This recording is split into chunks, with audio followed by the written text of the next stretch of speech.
what you're working. When you speak fire, earth, air, and water. When you think fire, earth, air, and water. It's virtually impossible to function outside of the four elements of nature.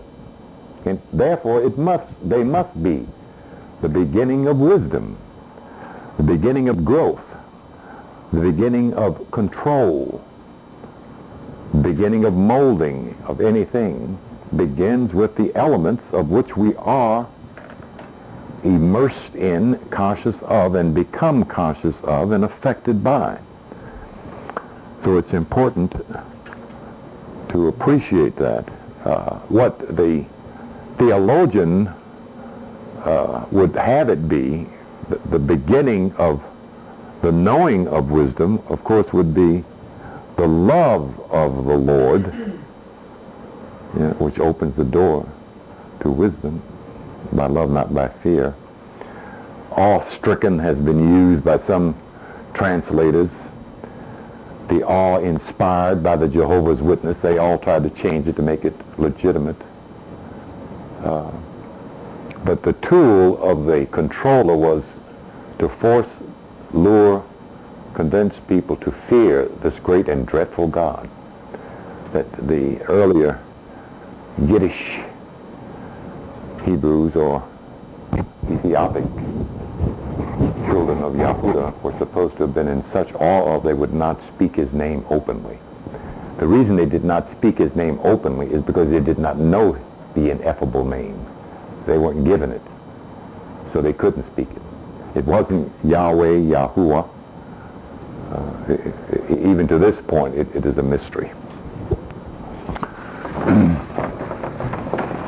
The name we're talking about is to first understand the idea of name, which means what, my sister in the beautiful orange blouse? What does the word name mean? Very good. I'm glad I didn't hear first. I don't know. It is such a deterrent. In the Masonic key lore language, this codex is used in most of the texts. When they want to talk to their brethren over the general public who might come in a store like this and buy a Masonic piece of literature, they will give initial representation for words, titles, and names. The G-A-O-T-U, the great architect of the universe. That is not a man or a woman. That is divine nature that creates the scheme that causes God to come forth.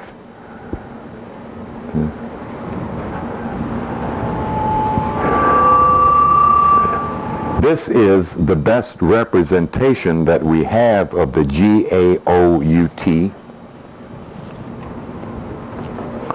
that is referred to as the Mother Zoodokias. Presently, it is to be found as a Greek word, but C.M. Bay presented it as an old, ancient Moorish term under the auspices of Latin, which is where me and Johnson Bay parted company because I couldn't prove it, and he was insisting upon it. And in this head, didacticism does not work. If you can't prove to me what you're talking about, I'm not buying it, so we fell out. But anyway, the concept is in the Greek dictionary, okay?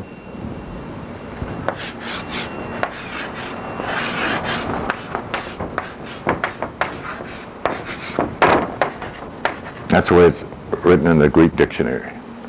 This is the Greco-Latin word for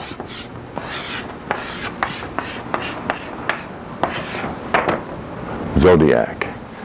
However, in the legendary mythology of ancient Moorish history, this is a woman, the original woman, supposed. And this is the concept that means for the mother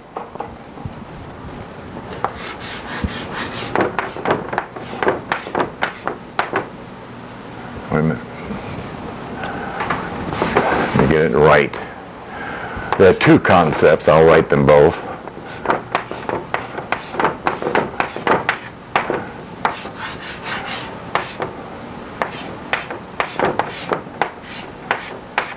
This is the one we see in most text, Maya and Mayan. This is the one that is given its esoteric meaning, not as a people, but as a person, which means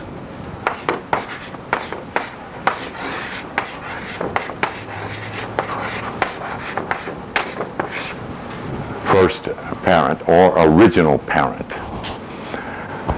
Somewhere along some line of our millennium, there is this woman who gives birth to. The problem is, in the ancient and antiquity of genealogy, we cannot take it and stop it at Noah. Somebody gave birth to Noah. We cannot take it and stop it at Adam and Eve. Somebody gave birth to an Adam and an Eve, and to the God that gave birth to them. Then we're only talking about one millennium. The millennium we're talking about in terms of knowledge halts at whatever concept relevant to our genealogy goes back to these original parents. The Moors make the statement, the mother Zedekias, whom no one knows from whence she came. You see, that supersedes anything we need to know about human beings, because we're talking billions of years of human beings, and we're not talking devolved human beings. We are not the highest level of human being expression.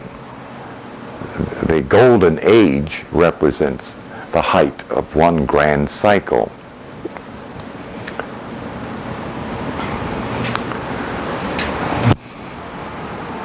Now I'm going to leave it alone.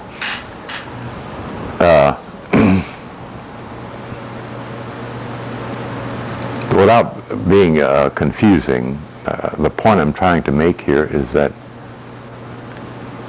we are the offspring of, when I say we, I mean every personality you can reach back into written history and get is the offspring of some parents. But then they were the offspring of some parents. If the Bible is presenting Adam and Eve as the original two beings who come from God, then we're only 5,000 years old. That's as far as they take history. But we know in the esoteric, they're talking about a certain kind of human being who's only perhaps 5,000 years old. And we can't even be sure of that. So this idea of original being, first parent, supersedes what we would be calling human. We don't evolve. We devolve. We are in a state of devolution. We have the densest body of the 7 bodies that a soul wears. The physical body does not grow a spiritual, astral, causal, etheric body of light and a supreme consciousness. It's just the reverse. In other words, we're built from top to bottom. You are spirit consciousness first. Then you take a form, but the form is not physical first. It's at the least realm of depreciated, slowed down energy. Okay, that's what Adam and Eve is all about. Okay, the rib we talked about.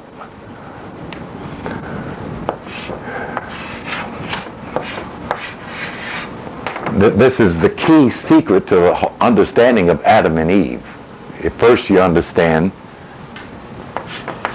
that the Adam they're talking about comes from this Kemetic word and hieroglyphic, which I do not have, to this English Greco-Latin term that is equated with this biblical term,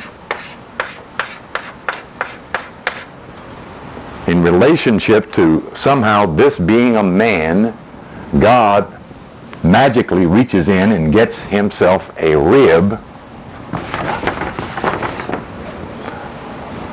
and creates this woman. Of course, it stops there. God doesn't do that anymore. He said, oops, I changed my mind. I mean, it gets to be funny when you understand it, because it overshadows the beauty of esoteric knowledge.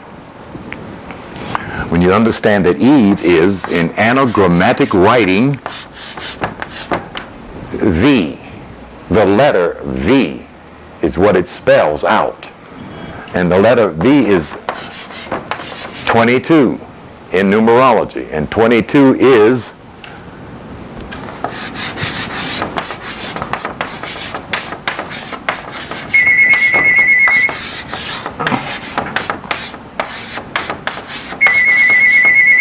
the master builder. Now, he reaches in and gets a rib. As soon as you pay attention to rib, at some point in your lustrous and wonderful metaphysical career, your spirit will reveal to you what a rib is. And lo and behold, you'll have it. You know, I mean, that's what it did for me, just walking down the street, you know. What is a rib? Wonderful lady in the orange blouse. Yes, you do. Don't. I told you, quit doing this. If you keep doing it, your head will fall off. Do your head like this. And what comes up? And knowledge comes out. You do know what it is. Just look at the word. What is this?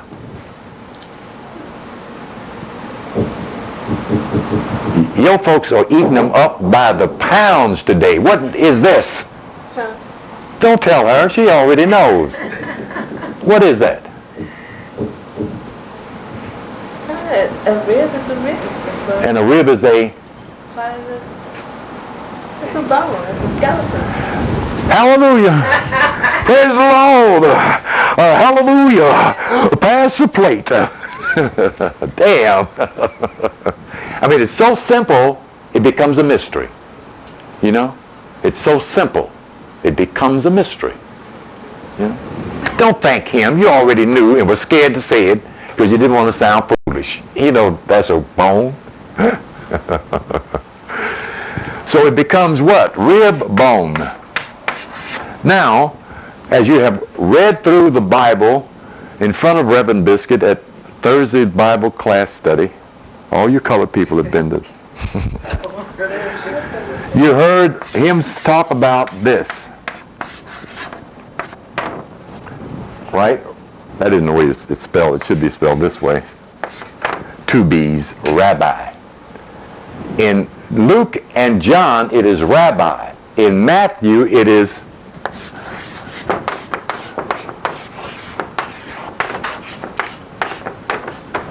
Rabboni. What is a Latin word doing as a title, given as a title for a Jewish master? Yeah, okay. That's when stuff starts to click. You know, because, I mean, that's how I notice it. Why is it saying Rabboni here and rabbi? And you know?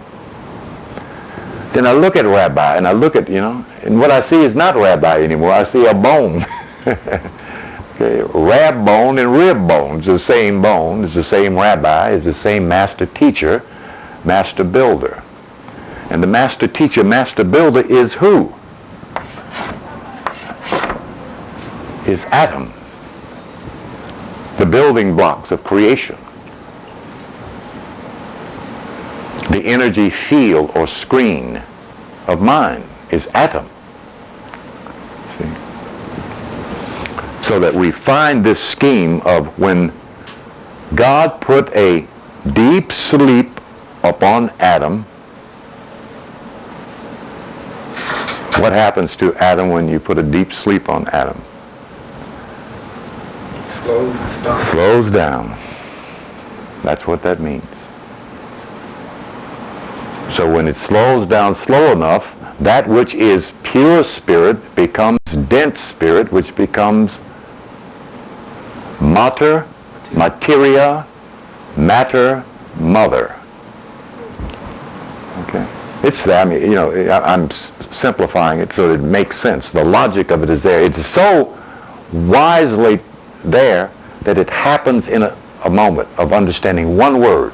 Then the whole thing unravels itself. That's wisdom. That's not information. That's knowledge.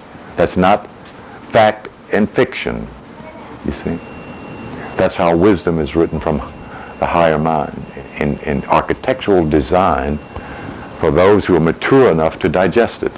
And as we sit here, 98.9% of your sisterin do not know this about Adam and Eve. They still think they were made out of a rib out of a man's body.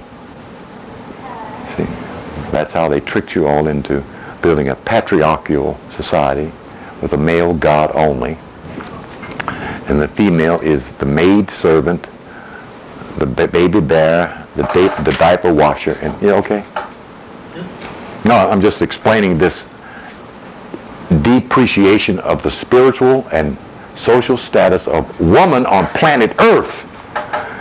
Made a very remarkable statement on one of the talk shows, Orson Welles. And he says, oh, we must not get rid of women. We must not let women free. They are our last slaves. Yeah. And everybody was laughing, and he just had this look of pure wisdom on his face. He's an occultist, a magician of sorts. But he had knowledge, is the thing. You know? And I don't think the dumb crowd really understood what the man was telling them. You see? This culture is not going to change until women become their own person. See? You all work harder, faster, and cheaper than anybody else on planet Earth. You are the best of servants, the most loyal next to the horse. You won't literally drop dead serving your man, but you'll work yourself till he dies anyway. Okay, so we understand these facets that puts together the architect that has become this wonderful concept that shows us that human beings and nature fits into this wonderful circle called the Mother Zodiakias, which of course is zodiac. Now what we're supposed to do right now is reach and grab 1 Kings chapter 7 verse 13, but you all did not bring your Bible. Ah, my beloved sister brought her Bible. Bless her heart. The other colored lady sitting next to her does not have a Bible. No, colored lady. I won't call you a colored girl. And I did not bring mine because I didn't think anybody would be here. I don't even see a Bible over here in the corner. So I'll have the sister turn to 1 Kings, my sister, chapter 7, verse 13, and began reading the first 2 verses for us. While I look around and see if I see a Negro Bible anywhere in here, which is King James verse. I don't see a 1 in the place. 13.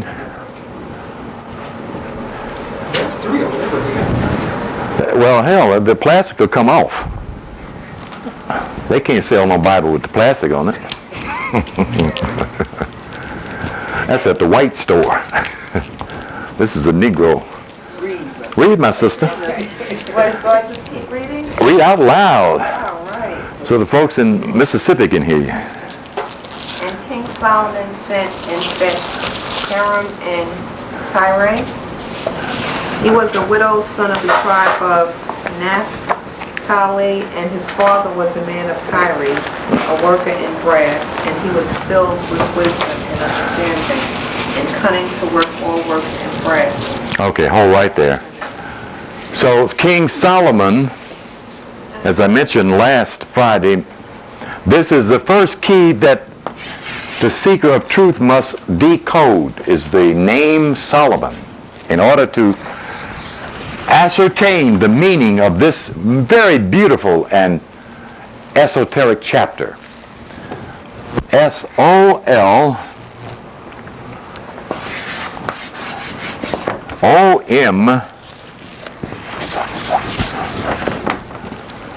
This eraser does not erase. O-N. That is not a Hebrew word. That is a code word. In the, quote, so-called Hebrew Yiddish, it would be Suleiman, similar to the Arabic term for Solomon.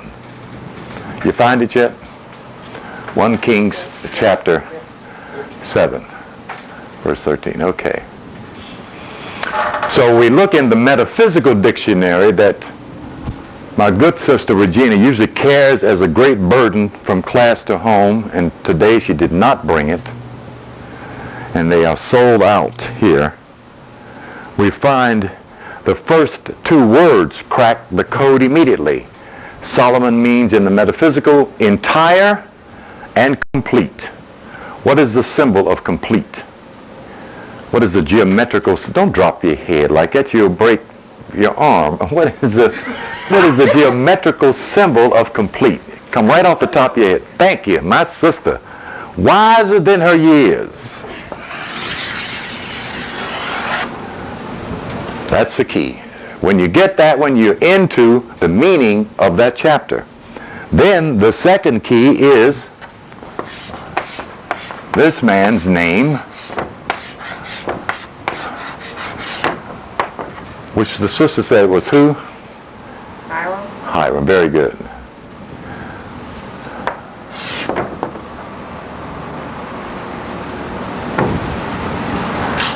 Put you right on where? On the zodiac. Where does that put you? At first. Give me some numbers. Give me some math. Give me some. Oh yes, you can. Oh yes, you can. This name draws that line, Yeah. which puts at what in degrees? 90 degrees. Wait a minute. When you what? This is. What does this line mean? Give me the direction of that line. That's vertical. Give me the direction of that line. North and south. Thank you. So this must be what and what? East and west. Thank you again. So what is that 0 degrees east? That's Aries. Thank you again, my sister. Which is called what? The ram. Thank you again, my sister.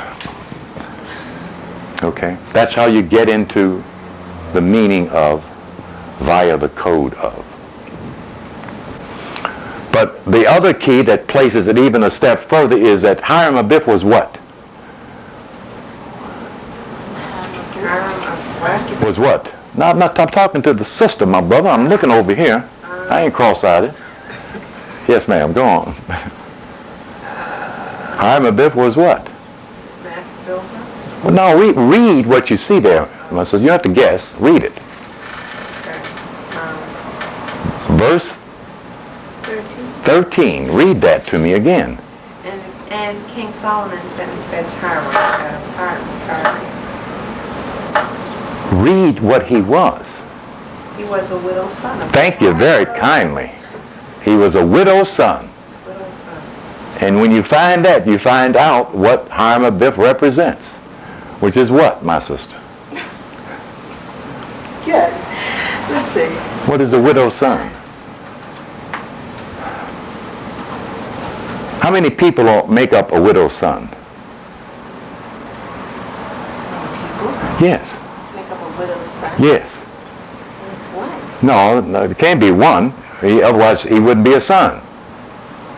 How many people make up a widow's son? Not two. Well, thank you, my sister. And those 2 people are what? The parents. Mother and father. No, it's not. If she's a widow, it can't be father, can it?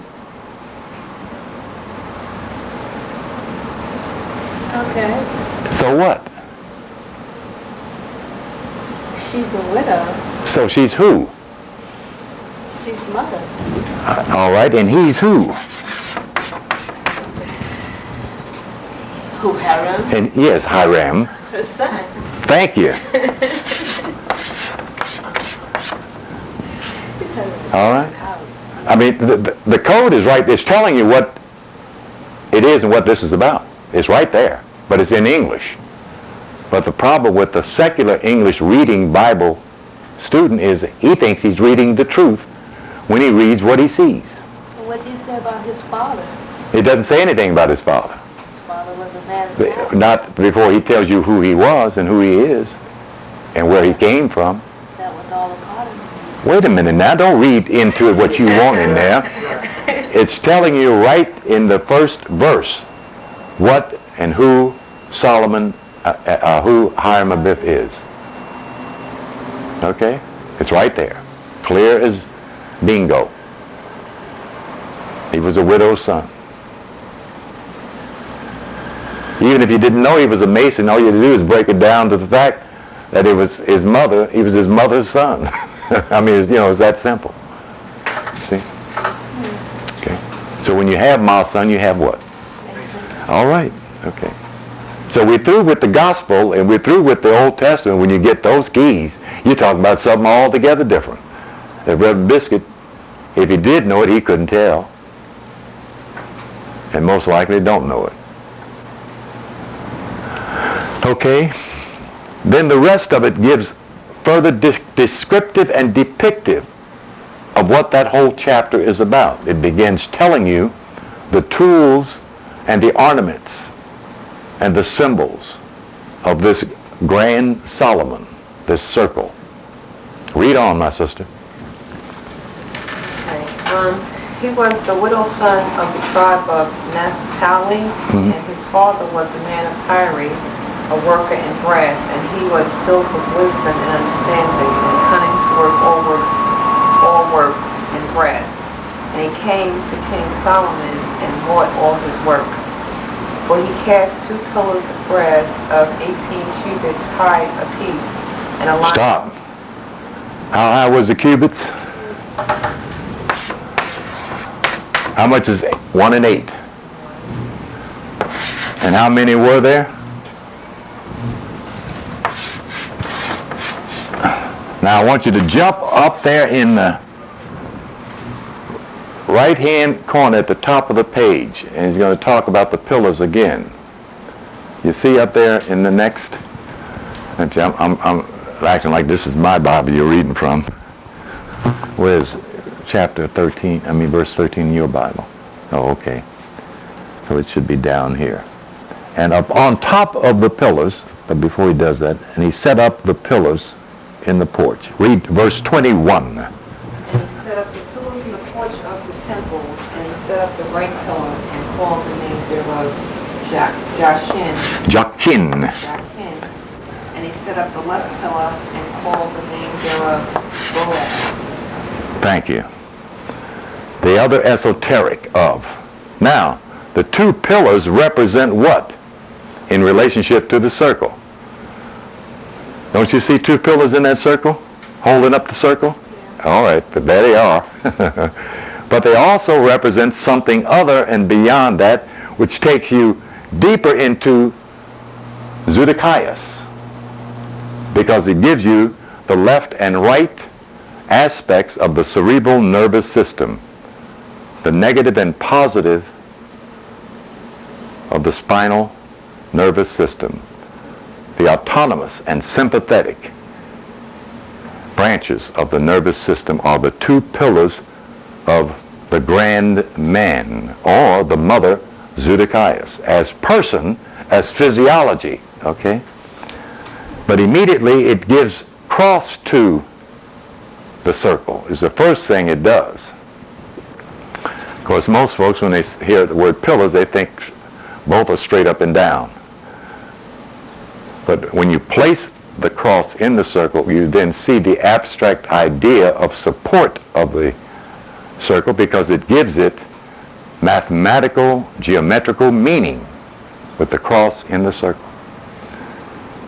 Okay, my dear, go on and read.